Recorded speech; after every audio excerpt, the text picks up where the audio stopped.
the global situation of how media persons and media outlets are operating and the kind of threats they face is rather unique in the sense that in the past 2 or 3 decades, the media and overall the democratic freedoms have been seeing a decline.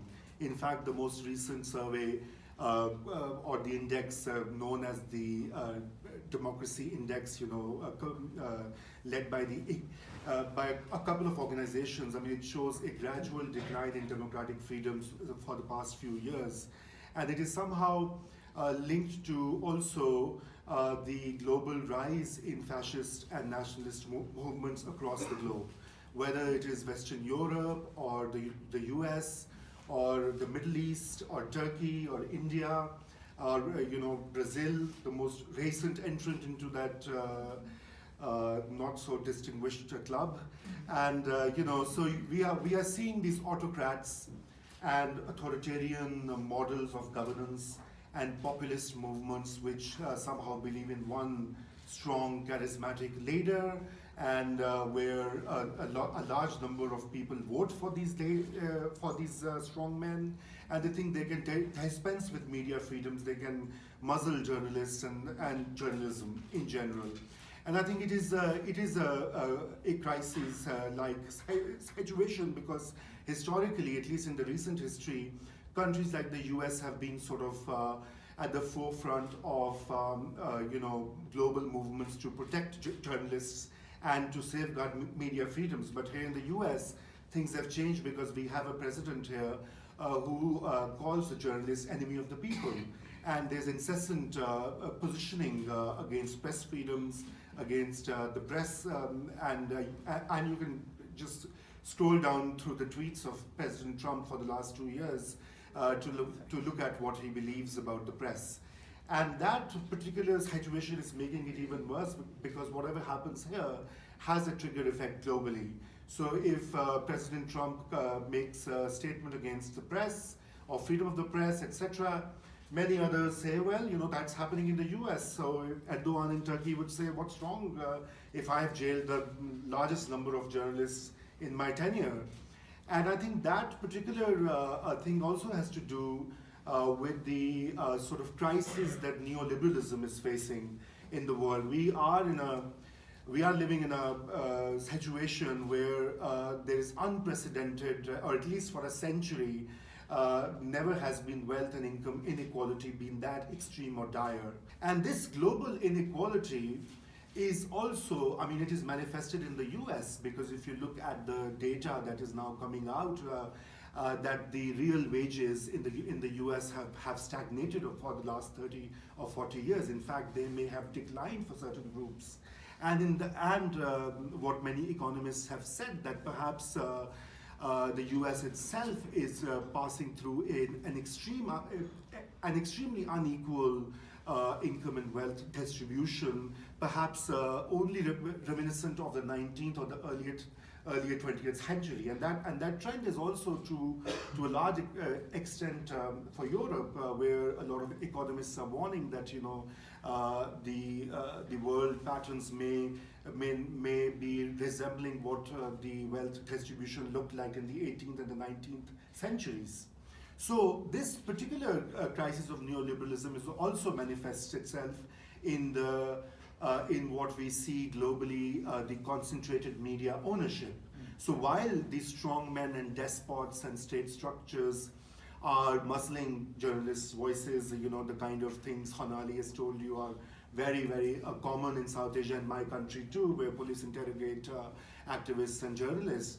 But the reality is that, for example, take the case of the US. In 1980, more than 50 companies owned the media that we consume here. In 2019, it's just 6 corporations. In fact, there were 5 a year ago, and they all are big names that Fox and all the sort of celebrated billionaires and mega rich. But they control more than 80% of the media that we consume here. And it's not too dissimilar in Brazil, where 8 companies own nearly 90% of the media they consume.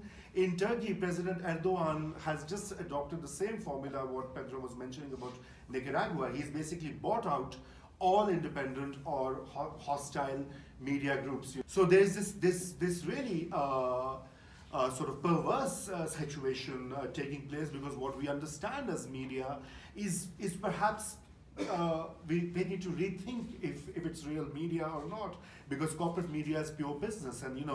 And look at the case of the biggest czar, Murdoch, who has actually enabled a lot of these xenophobic or racist movements across Europe and in the US, by giving extraordinary airtime, by promoting those minority fringe narratives and making them mainstream.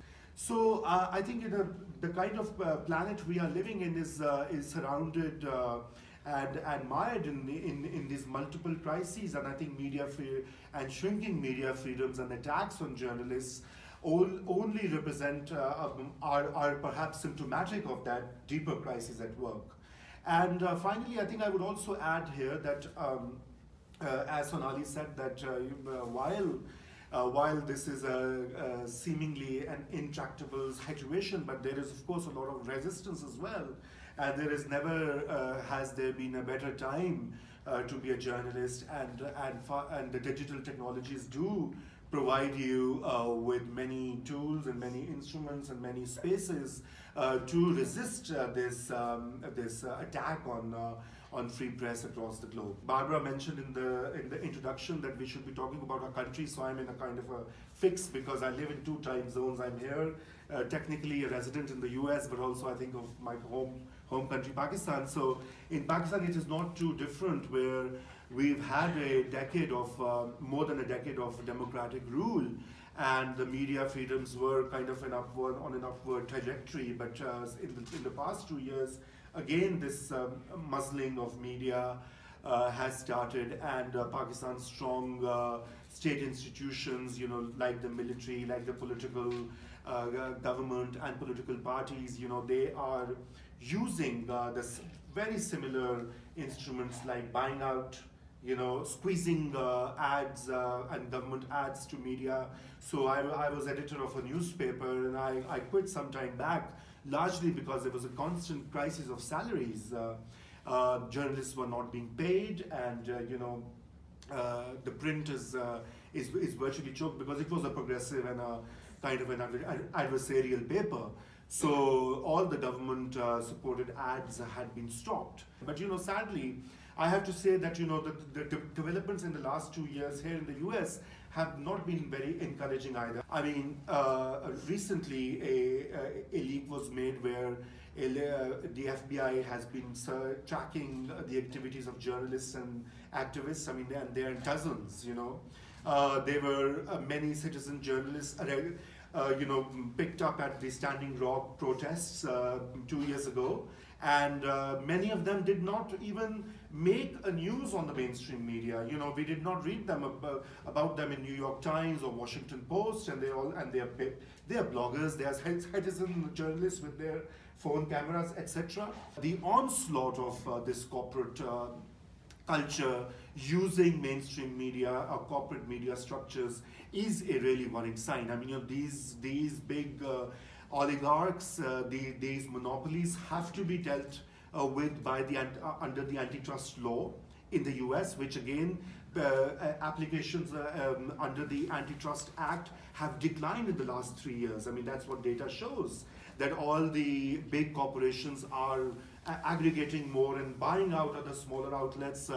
And also what we have seen in the US is also a disappearance of local newspapers, which also means that you have a disconnect by the mainstream corporate media with the local realities, with the grassroots communities and activists, and thereby creating bubbles of media reporting, which were sadly and badly exposed in the election of 2016, when all the mainstream media had predicted that Hillary Clinton was going to win the election, and then they had to basically change their stories right in the night when they saw that President Trump actually won the election. So this disconnect between communities and people and media outlets is another danger to media freedoms, because the so-called media freedoms and so-called positioning and who representation of who represents media is being taken away by corporate power. So I'll end at that. Thank you. Sorry for that.